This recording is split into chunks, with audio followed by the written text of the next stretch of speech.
నమస్కారం, ఘంటారావానికి స్వాగతం. ముందుగా ప్రధానాంశాలు. నేడు ఏలూరు జిల్లా కలిదిండిలో సీఎం పర్యటన, పాస్ పుస్తకాలు పంపిణీ చేయనున్న చంద్రబాబు.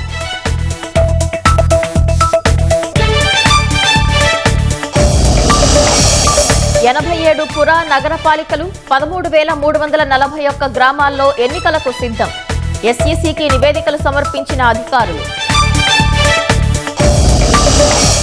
కడప శివారులోని సరోజినీ నగర్ వద్ద కారు దగ్ధం, షార్ట్ సర్క్యూట్ వల్ల చెలరేగిన మంటలు.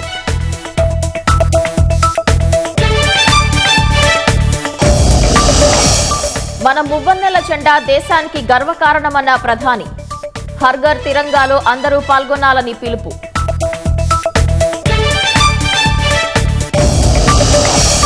రష్యా నుంచి హిందూ మహాసముద్రం వరకు రైల్వే మార్గం, భారత్ను కలిపే ఏ మార్గమైనా ఆమోదనీయమన్న మాస్కో.